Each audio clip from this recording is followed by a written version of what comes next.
नमस्कार दोस्तों, आज हम आए हैं नए टॉपिक के साथ। मैं शशांक कुमार सिंह। आज का जो हमारा टॉपिक है वो है enrollment in bar council of Maharashtra and Goa. तो बहुत सारे लोगों को ये पता ही नहीं होता है कि एलएलबी करने के बाद भी आपको एनरोलमेंट कराना पड़ता है। वो एनरोलमेंट कैसे होता है, क्या उसका प्रोसीजर है, आज वो हम जानने वाले हैं। और ख़ास तौर से अगर आप महाराष्ट्र से या गोवा से आपने एलएलबी की है या फिर वहाँ प्रैक्टिस करना चाहते हैं तो आपके लिए ये वीडियो काफ़ी ज़्यादा महत्वपूर्ण रहने वाला है। तो चलिए आगे बढ़ते हैं। सबसे पहले जानते हैं कि पावर जो है बार काउंसिल को वो कहाँ से मिलती है। तो एडवोकेट्स एक्ट 1961 से, जिसमें सेक्शन 17 में ये पावर मिलता है बार काउंसिल को कि वो एडवोकेट्स की पूरी एक जानकारी अपने पास रखे। कैसे? इसे every state bar council shall prepare maintain and roll of advocates in which shall be entered in the name of addresses of.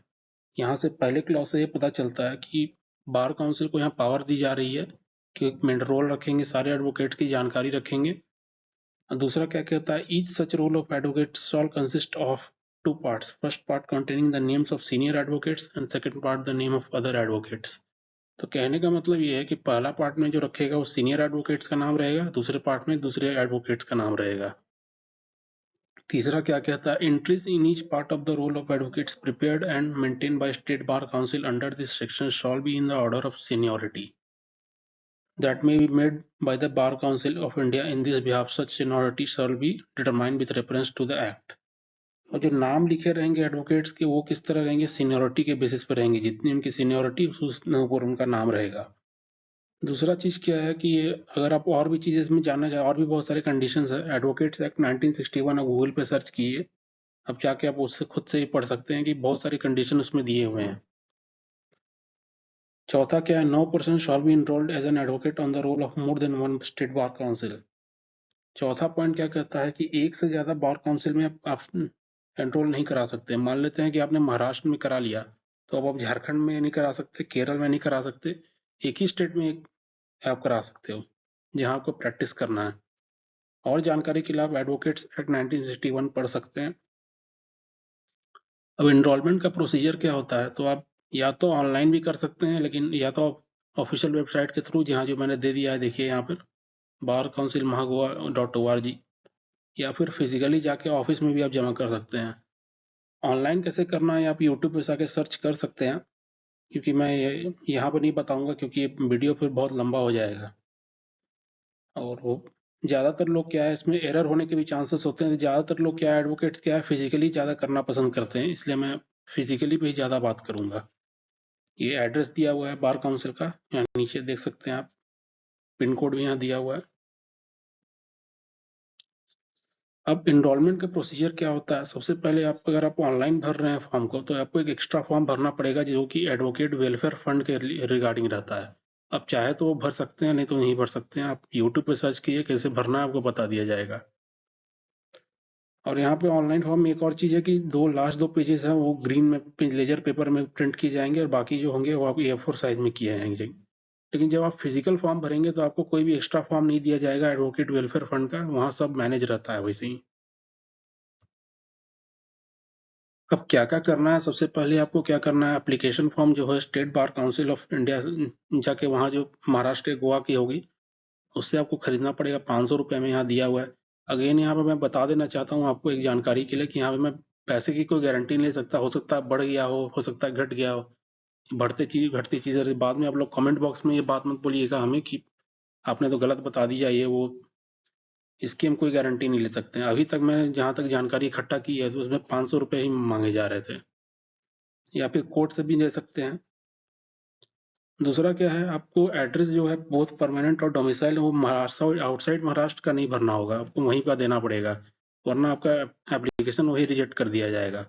तो वहाँ का जो भी आपका एड्रेस है वो आपको भरना पड़ेगा, और एब्रिविएशन या फिर जो भी आप उसमें भरेंगे वो आपका कैपिटल लेटर में भरना होगा आपको फॉर्म में।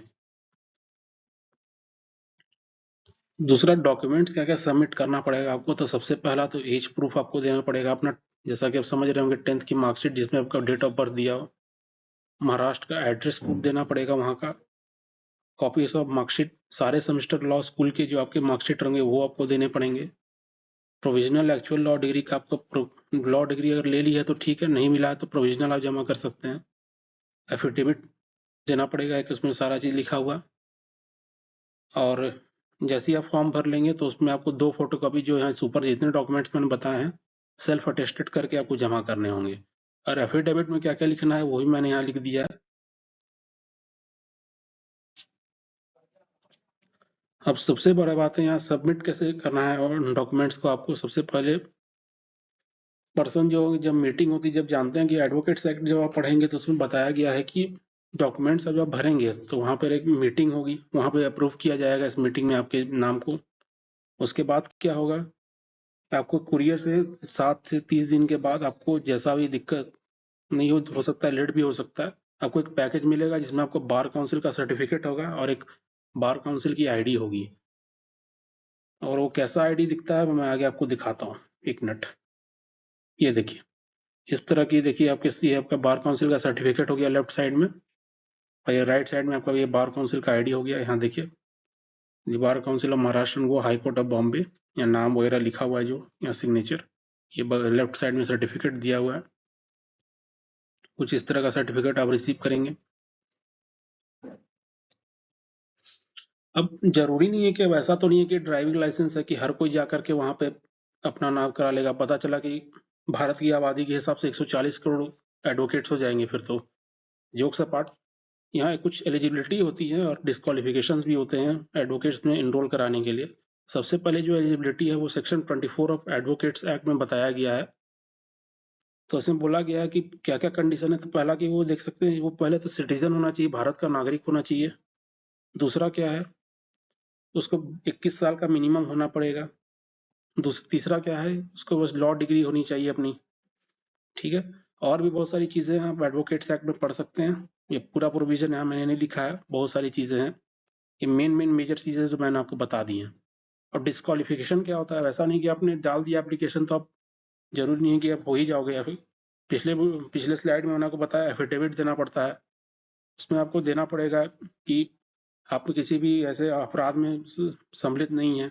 जैसे यहाँ लिखा हुआ, if is convicted of an offence involving moral turpitude. Moral turpitude क्या होता है, तो ऐसे घृणात्मक अपराध जिनको मतलब जैसे 302 हो गया, मर्डर हो गया, 376 हो गया, रेप, उनको कहा जाता है मोरल टर्पिट्यूड। तो ऐसे अगर आप अपराध में आपका कहीं कन्विक्शन हो चुका है, कन्विक्शन ये नहीं कि मतलब खाली नाम है, कन्विक्शन, अगर कन्विक्टेड हो चुके हैं तो आपको फिर एनरोल करने नहीं दिया जाएगा। दूसरा क्या है, अनटचेबिलिटी ऑफेंसेस एक्ट 1955 में अगर आप छुआछूत की कोई ऑफेंस एक्ट है जिसमें आप फंसे हुए हैं, आपका नाम कन्विक्ट हो चुके हैं, तो आपका यहाँ पे एनरोलमेंट नहीं किया जाएगा।